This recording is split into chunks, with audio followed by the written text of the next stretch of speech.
We all know anger and hurt, both personally and because we see it every day. I would like to give you some statistics to show you just how much people really are hurting. According to the CDC, 740,000 children and youth are admitted to the emergency room every year because of violence done to them. That's 84 a year. An hour.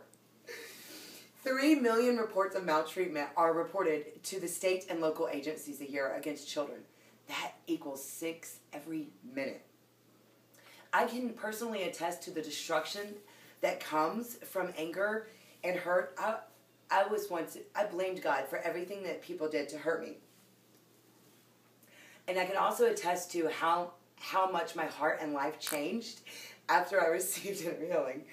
It freed me to love others with more love and to trust Him more.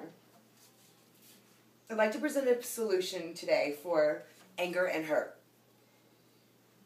It imprisons you, and that's why we all need inner healing. Sometimes we need it even daily. People all over the world, all religions and races, are angry with God. According to Stephanie Samuel, a writer for Christian Post, a 2-year study shows that 2 out of 3 college students said they were angry with the Judeo-Christian God. And it also mirrors the 1988 General Social Survey that showed 68% of Americans were felt anger towards God. Jim and Chris Sharp are experts in the field of inner healing. They have given up their lives to help women and children. And they've seen all kinds of bondage wiped out of people's lives, from anorexia and psychological disorders to addictions of all kinds. When asked who needs inner healing, Jim says, all you need to do is the mirror test. Just put a mirror under your nose, and if you're breathing, you need inner healing. The New York Times confirms why we need inner healing by telling us the government spends in excess of $20 billion a year on rehabs, and they also said it's a revolving door. Well, the reason those rehabs are revolving doors is because they don't get to the root of the issue. Inner healing gets to the root, and you can't change the fruit unless you get to the root. We've all been through difficult circumstances and situations that made us ask, why me, God? Or really, God? Thoughts like that plant seeds of anger in our hearts towards God. And yes, even us Christians can be angry with God. But the good news is we do not have to stay in that hurt and bondage anymore. We must count the cost of forgiveness, because you have to know the amount of damage and pain the offense caused in order to forgive the person completely. Inner healing is an absolute must for all of us. Let me give you a story to illustrate for you what I mean about counting the cost. John was abused and neglected as a child. He felt angry, ashamed, and afraid. John dabbled in drugs and alcohol in his teens and tried to forget the painful things of his past. John met Sarah, and they had a child together. John wound up abusing his child and feeling hopeless. The point of John's story was the results of his abuse is everything that you just heard about John. Please don't misunderstand me. It's not about blaming his parents, nor about him not taking responsibility for his actions, because only John is responsible for the things that John does. But in order to find true freedom, he must forgive to the level of the hurt.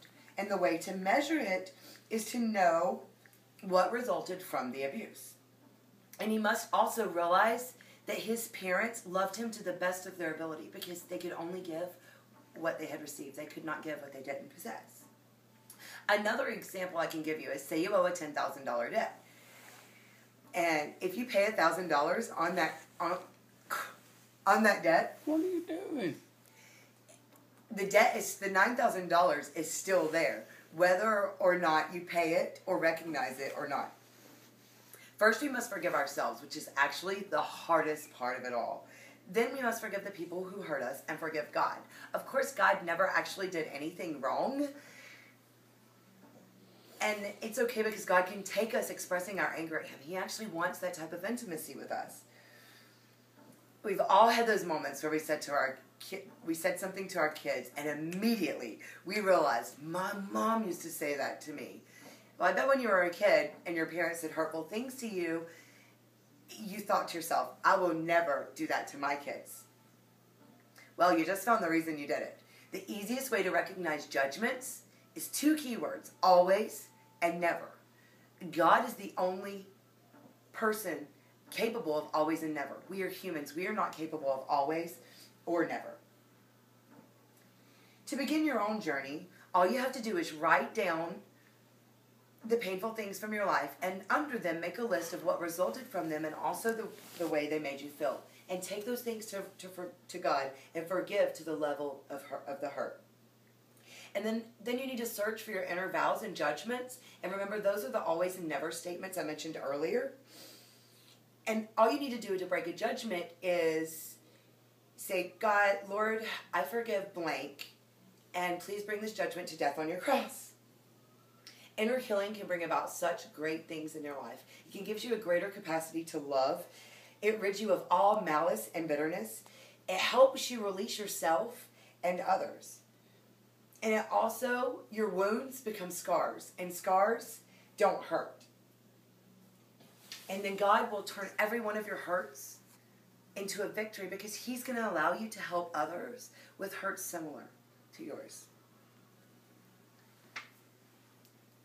Now I'm going to ask you, are you going to allow yourself to say the same? Or are you going to chase after all that God has for you? Before I end, I'd like to point out some key points.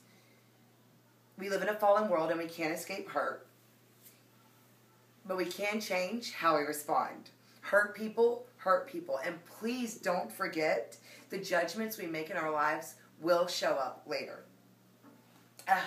I hope you see the simplicity in the solution today. We all need inner healing, and how easy it is to just begin inner healing in our own prayer closets, and how you can be the key to helping others find their freedom.